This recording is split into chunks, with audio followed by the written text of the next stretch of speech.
What I want to do tonight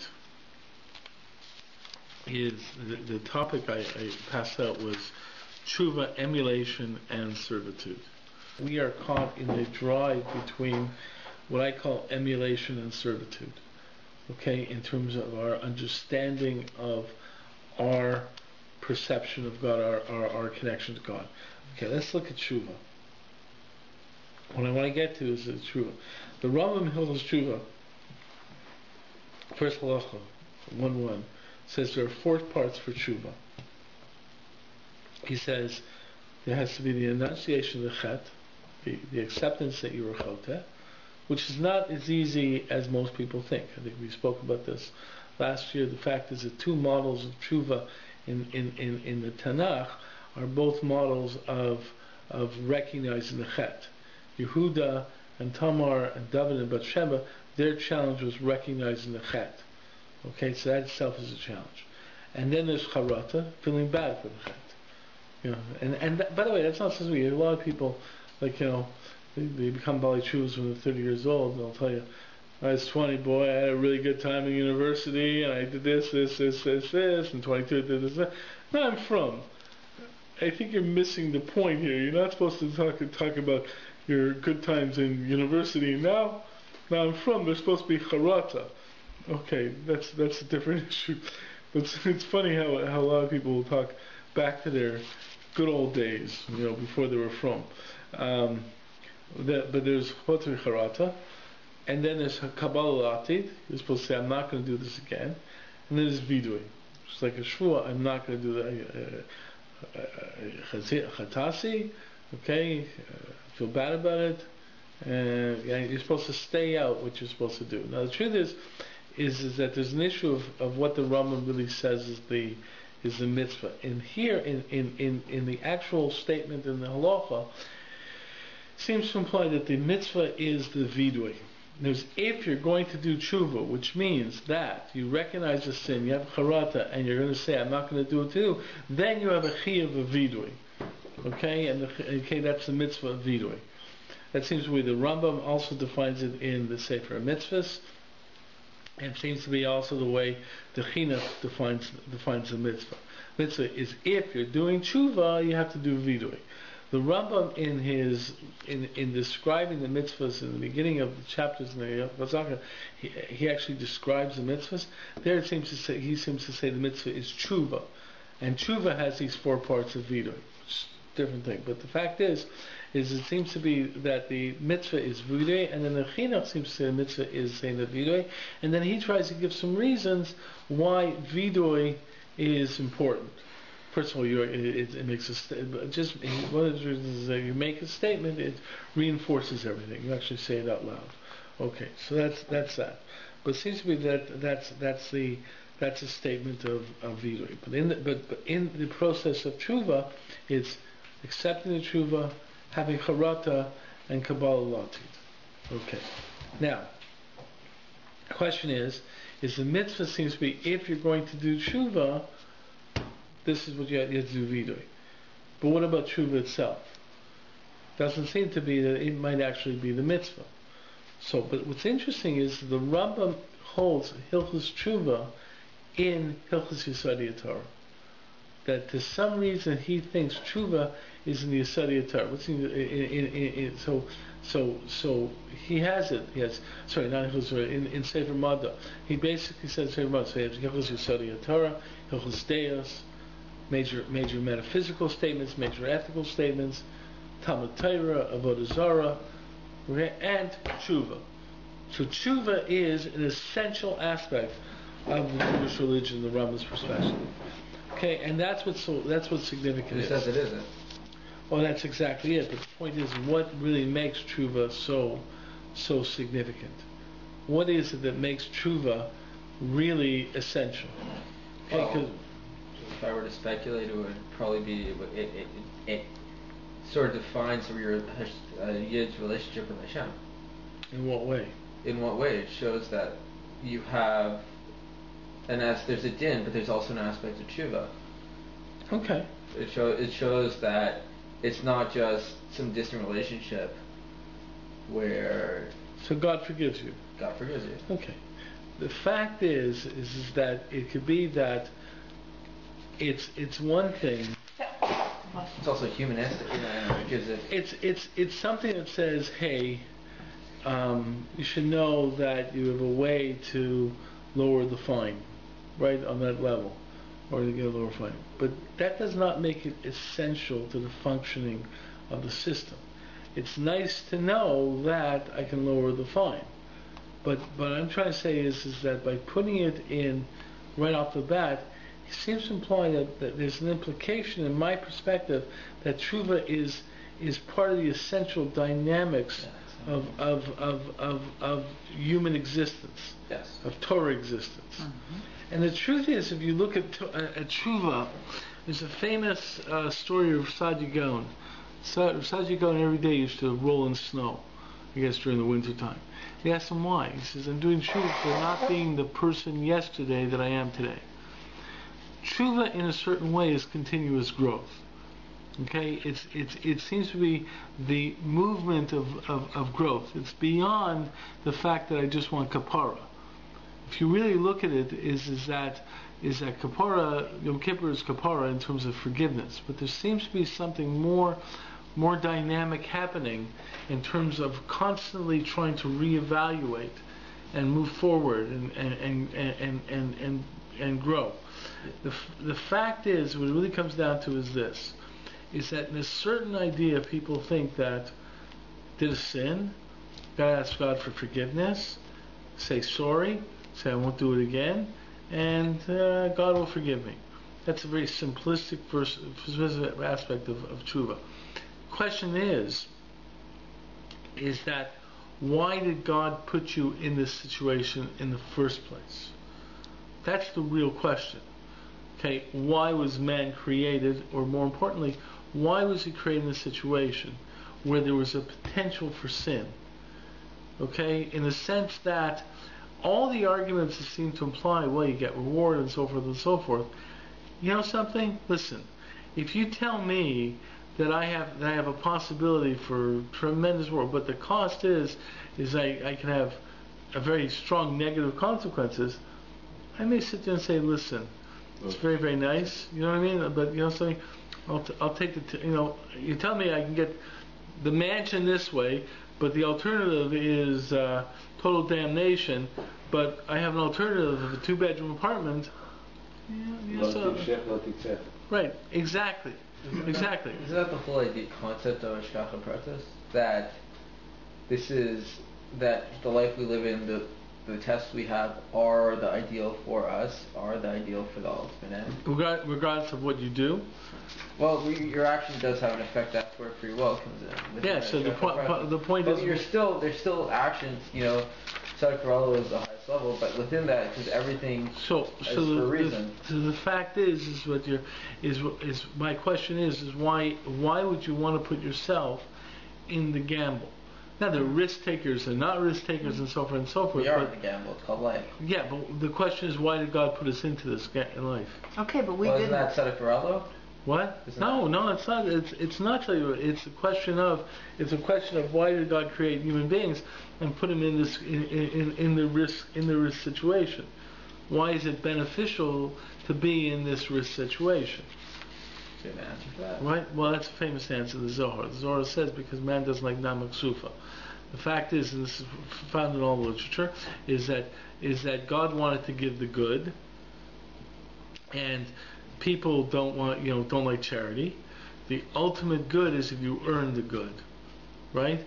So the point is that you earn the good. That's the ultimate good. Okay, this is this classic answer. Therefore, if God really wanted to give the good, then it had to be that you earned it, and therefore you earn it through this challenge of life. If God would have just given it to you as well, it'd been nice, but it wouldn't have been the perfect good because you didn't earn it. The problem with that answer is, it's very simple. There's 2 problems with the answer. First of all, you're talking about God. What defines good? Well, that's in other words. So let God create man without this problem of having to earn it. No. Right? Hey, so create man that he doesn't feel bad if he didn't earn it. right? Okay, so there has to be something about earning it that makes it necessary in terms of God. And the second thing is that ultimately, if you botch up, why is this better? There's like for example in the famous Mishnah that people always say when they finish learning, it's God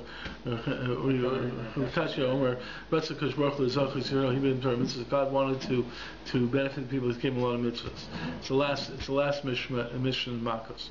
It's a classic problem with that. Why would giving a lot more mitzvahs necessarily be beneficial? It's also potential for more aveiros, right? So what do you mean? What do you mean? Gave you a lot more challenges?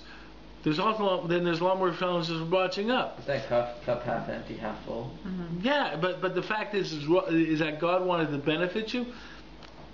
Why is that beneficial? So Rashi answers over there that He gave you mitzvahs you're going to do anyways. His example is nevela, right? You're walking by a carcass in the forest with all the bugs on it, so forth and so forth, and you don't want to eat it anyways. Get a mitzvah because you didn't eat nevela, right? You're not going to eat anyways. So Rashi says He gave you a lot of mitzvahs that people are going to do anyways. Walk around there, it's a show. Every step is a mitzvah. Right, they're going to do anyways. The second thing, the Rambam gives another answer. He says He gave you many more opportunities to find something that fits your personality that will allow you to do a mitzvah perfectly. But they had to deal with the issue. The issue is it can't just be you have a 50-50 chance to score. You know what I mean? Like, wait a second. If a guy gives you a tip, it's because the stock is going to go up. Just go over here and say, hey, there's a stock on the New York Stock Exchange. It's your choice if you want it or not. If you score big, be great. But you lose all your money. Something, and maybe I won't invest, So the truth is that's a problem. But the point is that you have to deal with why is that challenge considered to be worthwhile. And the second aspect is this idea that why did God create you this way? So it gets back to good. So it really comes down to why did God create this world? Why did God create this issue? And this is where you really get into problems in terms of Christianity and Islam. Okay, or you get into problems. In Christianity, the whole point is Jesus is Savior. Man botched up, and therefore you need Jesus to save you. Otherwise you're going to have eternal damnation. I mean, we have that but concept also. No, we really don't. We really don't. Not like that. Their argument is that once man made a mistake, he's eternally damned. Oh, yeah, which means that our concept of tshuva, in terms of changing, it's not existence there. What they're concerned about is forgiveness, which is one aspect of the tshuva motif. We want forgiveness from God. What we say is in order to gain forgiveness from God, you have to do something in advance. What they're saying is what you have to do in advance, you can't do. You cannot correct yourself. Okay? You cannot correct yourself. First of all, you cannot abide by the law and you cannot correct yourself. Therefore, you have to be saved. Which basically says you can't do it on your own. Now, one of their arguments is the person who thinks he can do it on his own is arrogant. Okay? And that's what they're arguing about the Jews. The Jews said we can do it on our own. We can follow the law. We can do repentance and do tshuva and change. And their argument was, look at the arrogant Jews. They think that they can do it on their own. And the fact is that therefore you're left with to really accept Jesus. You're left with I'm a total nothing. And the minute I accept I'm a total nothing and can't do anything on my own, then I turn to Jesus and say, please save me. It's pretty arrogant in itself. In what way? Saying I'm an arrogant nothing. No, I'm not an arrogant nothing. I'm nothing. Yeah. Not saying I don't have, I don't have any... It's a strong point. it's definitely a strong point. Right. But So then you have a very odd parallel in the sense of the obligation to be saved versus the obligation for vidui. well, we'll get that. But the fact is, we'll get to that because the truth is there is an aspect of asking for forgiveness from Kodesh Baruch Hu. We'll get to that. But the point is, and we do say things like this, that like we say, the Christian. You have to understand, the Christian thought has a place in the dynamics of Judaism. It just takes away the dynamics. Yeah, I mean, like there is an idea of a tzaddik who dies. Like there is a sacrifice for the generation. There's also the concept of Havdal Hosheana, right? Okay, Hav Hosheana. Okay, right? Of save us. Right? We say in Hallel, Shiana. Yeah. Right? God save us. The fact is that, and we pray for Kodesh Baruch to help us out in Teshuva and so forth. We say Right. it every day. Right. The fact is we have to get that. We have to understand that aspect to it. But the point is it's part of a dynamic. And it's a dialectic dynamic in Judaism. Even then, the focus of prayer is, from what I understand, this is one of the shiurs I had in yeshiva. It was to talk about that davening is really for us, right? Not necessarily for Hashem. It's for us to get to the madrega to then be able. What davening? Yeah, but the truth is, davening is a very. We'll get to it in terms of certain perspectives of davening, but the fact is that. In the first place, or what I'm trying to say is that in Christianity, basically I was trying to figure out why did God? Because God wanted to be served, so He created these beings that basically could serve Him, and they can't, and they botched up, and there's nothing to do about it. So therefore, someone has to save them. So Jesus has to go through all this suffering in order to save them, and these guys are all saved. But the point is what really it comes down to is any perception of my own ability becomes me basically thinking I'm something, and the relationship to God being totally worthless, in the sense that I can't save myself, and basically be the benevolence of grace, which basically means I'm taken care of. I don't earn it on my own, I'm taken care of. Okay. The point is that within a Torah perspective, you have this idea that the human being was created because he had to earn. He had to earn Olam Haba. Why? Because the Kodesh Baruch Hu wanted to give him the good.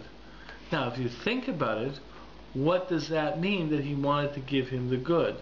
Oh, he has to earn it. So let him have he wanted to give him the ultimate good. Why is the ultimate good, okay, that you have to earn it? So the fact is it comes down to the inherent conflict of the human being. In one hand, the human being is a Eved Hashem, and the other aspect of the human being is he's a Tselem Elokim. The aspect of Tselem Elokim really brings out the concept of emulating a Kodesh Baruch Hu. The idea that you have to earn it yourself, sadly you have to earn it and so forth, is the ultimate good is HaKadosh Baruch Hu. Therefore, the ultimate good is having a semblance of HaKadosh Baruch Hu in your being, which means that your will is your own. Okay? Because you have a part of Hashem, and Hashem is His own being, so no? No, more than that. It's the fact that when you create your own being, that's where you are emulating Kodesh Baruch Hu. What's the definition of a Kodesh Baruch Hu? But the idea being is that HaKadosh Baruch Hu and His will are one. But HaKadosh Baruch Hu doesn't have Bechira. The idea of Kodesh Baruch Hu having choice, that's not definite. But Kodesh Baruch Hu has His free will. He's not programmed. He makes the decision of what he's doing, not the decision between good and bad, but what he is what comes out. He and his will are one. We are created. What does it mean to be created? It means we're programmed. Right? We are programmed. By being programmed, whatever we do is really the way we're programmed. What a Kodesh Baruch Hu did in creating man was create man in such a way with a certain weakness that allowed man, or gave man the idea of completing the development of his own being, which is the development of his own will. So in the end, I did it. So the truth is, in a certain way, you talk about the battle between arrogance and humility. That's a fundamental challenge of the human being. On one hand, we are Avdei Hashem, which means we're totally subservient to God, which means that we are trying to do God's will. But we're also supposed to be Tselem Elokim, which means that we are trying to emulate God. And emulating God means that we are that we have to try and make our being into we have to create our own will. Okay? So in this regard, where are we? Okay, so the fact is that that is the inherent challenge that we have in that dialectic, and it's a dialectic, it's a conflict. But the fact is we are given contrary aspects to our being, which we are to then combine into a unified being, which reflects our own will and also somehow takes in the will of God. It's an interesting challenge to who we are. Okay? Now, on this level, you now understand that the challenge of existence, the challenge between this dichotomy and these contradictory aspects of humanity. So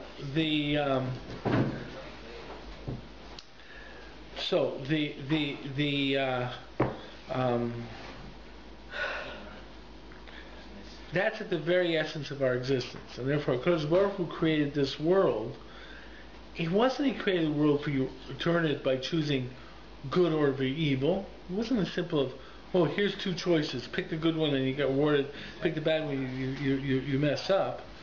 Okay, that doesn't make any sense, because you wouldn't be able to have good and evil. Then that already preceded the Eitzadas Tov Ra. The fact is, which was another Midraga. But the point is that what God did was basically say, listen, I'm creating you incomplete. By being incomplete, I'm creating you with these parts which are in conflict with themselves, and when you are able to put it together, Jewish word for perfection being shleimus, right? Yeah. Right? When you're able to put it together, that's when, and in creating that shleimus, you emulate HaKadosh Baruch Hu. So why do they need marriage? Okay, we'll get to that. Another day. That's another day. But the fact is that therefore the point of why He created the world the way He did is because it was the only way to achieve His goal. Now, on that level, it's important to recognize that a human being could I don't want this, which is something to think about. The fact is that inherent in tiny this, you could basically say, hey, you know something, maybe I don't really like this. So it's very interesting, because then the Kodesh Baruch Hu, if you look at the ultimate punishment for anyone in existence, it's not really eternal damnation. It's I'll return everything back to Tohu V'Vahu. Okay, you talk about the fact is generally in the Jewish concept, anyone who gets to Gehenna gets to Olam Haba. So Gehenna is some kind of process, right? Right. However, the other alternative is that, okay, if you didn't meet the challenge, then it means you won't exist. Curses, you won't exist. The ultimate thing is that you will no longer exist, because that was the other choice, right? You're trying to as Kodesh Baruch Hu, better not to create us. You're right, okay.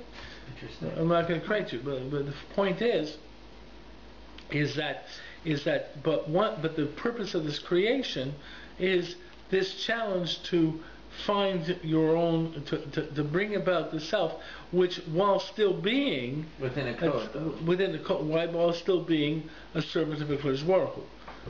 It's like I'm going to create my own being, and my own being is an Eved Hashem. But I'm emulating HaKadosh Baruch Hu in creating myself into an Eved Hashem, because I can create myself into being, and that's a challenge. That's the foundation of your Shivan path. Right. It leads to that in terms of more individuality and perception of that level. Now, the fact is that very much so. So the truth, that's why you have your own Sefer Torah and stuff like that, your own Sefer Torah. So the truth is that Teshuva is really, if you look at it as just asking for forgiveness from HaKadosh Baruch Hu, that's part of it. But if you understand what Teshuva is the process of dealing with this dichotomy, that I am constantly involved in the thing. And what Teshuva is the process or the energy of that attempt at reconciliation. So when it says in the Torah that Ein Adam Shem Bo Chet, it says in Tanakh, there's no person who doesn't sin. It's not a statement that says we're all going to hell. It's a statement that says that it's the very nature of creation that man will sin. Yes. Because the fact is the being is not perfect. And the idea is to have this being that will be perfected. So the fact is by definition, you aren't on this level. So by definition, you are going to do imperfect things. Yes. And Teshuva is dealing with the reality of this imperfection. Yeah. There's an idea of that by the Ketorah. Mm-hmm. There is a spice within the Ketorah that was foul smelling. Mm-hmm. And you learn this idea from it, that because it's a foul smelling spice, or was given as to God, so too as you pray, you have to understand there is something foul smelling. But the fact is that really, and actually, the foul smelling actually has a positive consequence from what I understand. But the fact is that we have a lot of things put in together, and say, okay, now put it together. And the truth is that when we respond to Chet, we're understanding what Chet identifies for us is that weakness. We really know the area to work. And then what you really work with is this understanding that there's this tension in terms of understanding that at the same point in time, from the Eved Hashem side, we have to recognize that part of this problem of being in our situation is that we are making mistakes and we're not living up to HaKadosh Baruch Hu's demands of us. So we ask HaKadosh Baruch Hu for forgiveness. But Teshuva is very much in self-development. It's an interesting issue. Like you read the popular psychology things, self-growth and so forth and so forth. They sort of have a Teshuva aspect to it. The fact is they do have a Teshuva aspect to it because they're talking about self-growth. But the point is that the one thing they don't have is also the other thing of asking for forgiveness, because there's also a standard from HaKadosh Baruch Hu that's being imposed upon you as well. So the fact is that we're in this world and we're created basically on a certain level to fail, because it's thereby that we learn how to grow. Now, really, we don't want to fail, but the fact is that we want to move up, right? We want to improve. Mm-hmm. Improve means, and this is what Tzaddik said, right, is that there's got to be a feeling of charata that I wasn't the person yesterday that I am today, because that's this aspect of moving forward. Now, what I was getting to is that in a certain way this was really the issue between the theists and the atheists. If you look at the battle between the two, theists were people very much interested in Kodesh Baruch Hu. We're not really interested in God, interested in religion. Religion was subservience. What subservience was about was, I want God to take care of me. Right? So in idolatry, you basically want the idol to do it for you and so forth and so forth. But a lot of religion is subservience, that I want God to take care of me. and that has an aspect of religious devotion in the sense that someone is taking care of it, which is part of that relationship with the Kodesh Baruch Hu. Should be. But the truth is, what you were giving up that way is the aspect of Tzelem Elokim, which is taking responsibility for yourself. So if you look in terms of religious dogmatism usually is associated with a lack of intellectual growth. Right? It's not by coincidence that the Dark Ages was devoutly Catholic. Okay? The start of the Renaissance was basically a challenge against the church. There were movements against the church and so forth. Because the fact is that in a certain way you have this idea of not taking responsibility. You also see this vis-a-vis Eretz Yisrael. Okay? The Chilutzim were very anti-religious. Why were they anti-religious? Because they felt that religion said, don't take responsibility, wait for God. So we have to take responsibility and go get the land for ourselves. Is that a lack of understanding? No, the fact is belief system. No, the fact is that the dominant belief system in we all think in terms of the Satmar Rav, but the Satmar Rav's belief system, what happened was everyone changed with the creation of the state of Israel. He just stayed the same. He basically had the belief system of most people in Europe, that we are supposed to wait for Mashiach. All of a sudden things changed, but the fact is that Rav Kook was revolutionary. Mm-hmm. Hey, we can do something ourselves, and the people who pushed it were the Chilutzim, who were very anti-religious. We all hear the stories about how when people came from Yemen, they came to Eretz Yisrael, the government tried to make them drop religion and so forth and so forth. And one of the problems was the fact that there was a very strong anti-religious feeling, because the Chilutzim felt that religion kept the people down. We're waiting for God. We don't have to do it ourselves. But the point is they say we're going to take responsibility. And if you read about the people who promote doubt, it was the sense that religion was basically saying, hey, don't accept responsibility, which really ties into Christian thought that you got to wait for Jesus. Isn't that oversimplifying it? I have that feeling as well. Like right. There's a sense of taking responsibility, but there's still, as revolutionary as Rav Kook, Alav Shalom, Zechron Racha, was, it was still his interpretation. Absolutely. And not the Satmar's interpretation. Exactly. So, but the point is, so wait a second. He was still trying to I don't want to. You're right. Exactly. Exactly. That's exactly it. The point is bringing together. That's exactly it. The point is Rav Kook was attempting to integrate. All I'm trying to say, Chas V'Shalom, I give any indication Rav Kook wasn't a tzaddik. What I'm trying to say is the early Chilutzim were in this doubt world. But the reason they had it is because they saw religion as basically saying trust in God, God will take care of you. But they didn't think they were in the doubt world. No, they thought we look at them after the fact and consider them. I'm not talking about. Okay, I'm talking about the real Chilutzim. Fine. I'm talking about going back to. I don't know. Okay, I don't know. I got two cousins who went there in the 50s and built the land. But I'm not talking that. Wait a second. I'm not talking to them. I'm not saying whether they're atheists or not. Mm-hmm. What I'm saying is that there's a tension between religious devotion in one extreme, basically saying God will take care of me, and on the other side, this idea of it's still red over there, right? Okay. Yeah. Okay.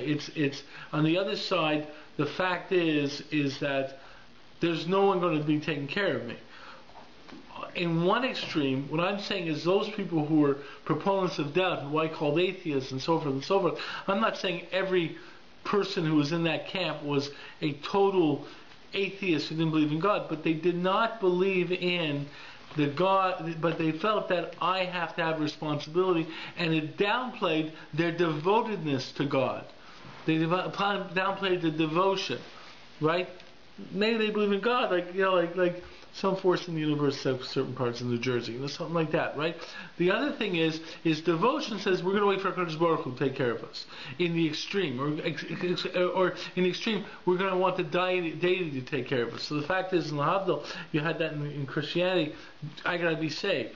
Now, I'm not trying to make that in any way comparable to Torah, because even the Torah Jews who were waiting for Mashiach to take us back to Israel still felt they had to keep Shabbos, they had to do things like that. But the point is that there's a constant tension.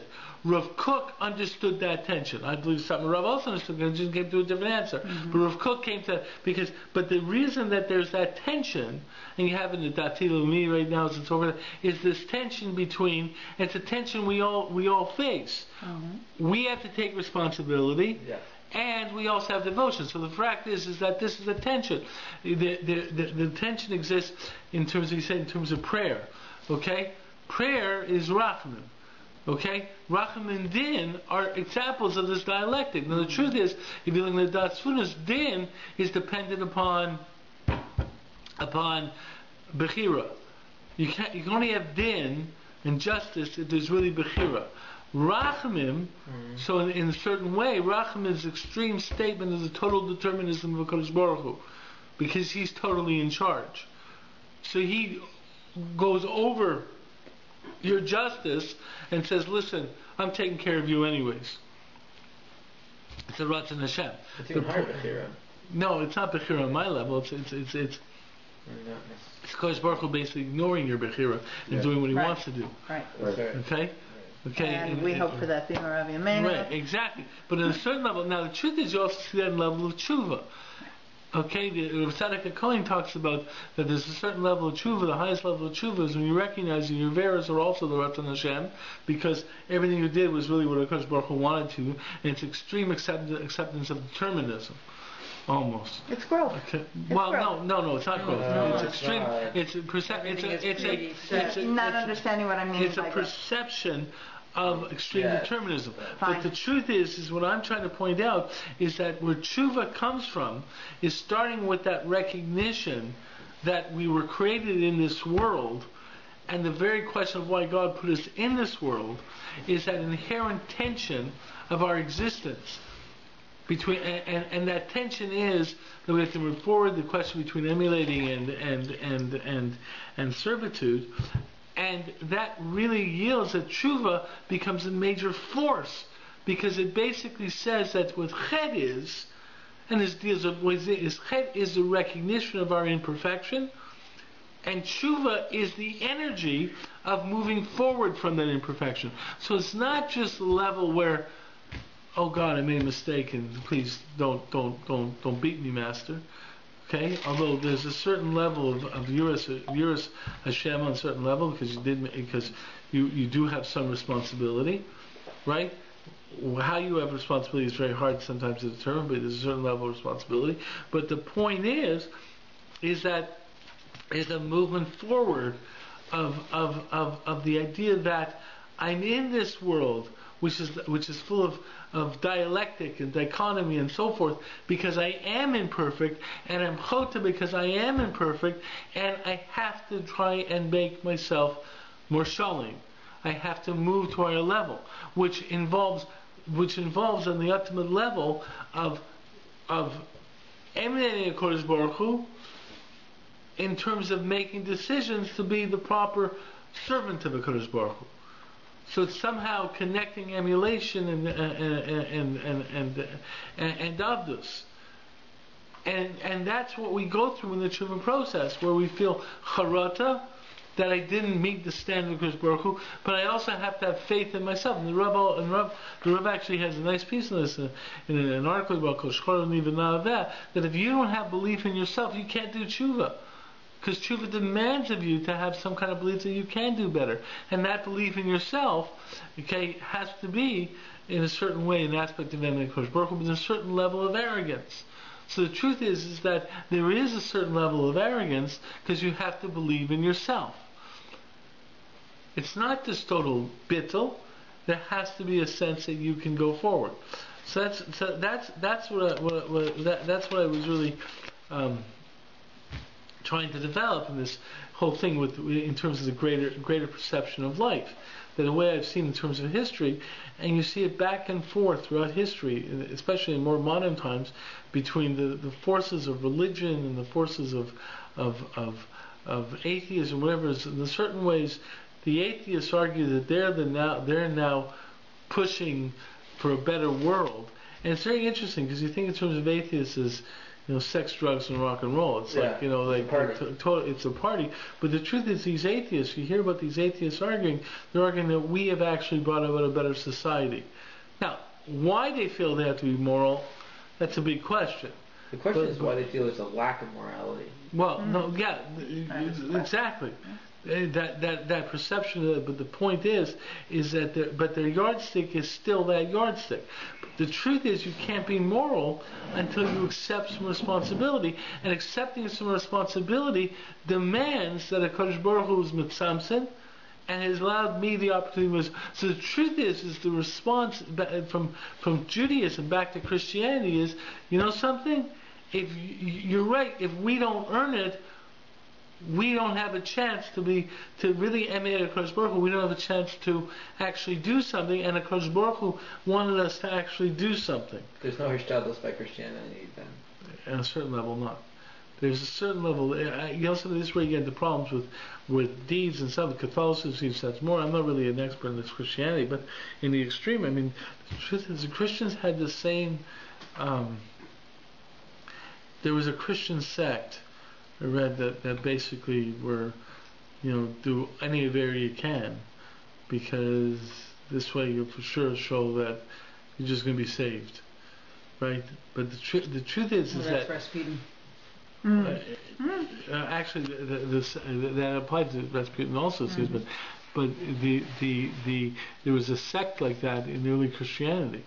You have this tension in Christianity in terms of deeds and faith and so forth, in the sense that the classic question is, Jesus is going to save you anyways. Why do you have to do anything good? Just believe in Him and say, okay, now I'll party because He's going to save me. And not only that, I'm a worthless piece of crap anyway, so let me be a worthless piece of crap. So there's no concept of responsibility. Well, and there seems to be. Which means that there's a before and after. It's not like you can vacillate back and forth and say, well, today I'll become a vessel, and tomorrow I will be. You see, I'm not such a. I don't have that much knowledge of it, but I do know that there's a place where you do have that deeds do have some role in them. Deeds speak. Yeah. But the truth is that really it's the perception that of Teshuva basically saying from a Torah perspective that you can do something on your own that really becomes very powerful in this. But the thing you want to do on your own is that issue of wanting to serve a Kodesh Baruch Hu. So there's these various issues involved. So the truth is that I just wanted to get across this idea in terms of Teshuva, in the sense that it's really so fundamental to Jewish thought, because it's all about the dichotomy and the dialectic of human existence. And Teshuva becomes the engine of our growth.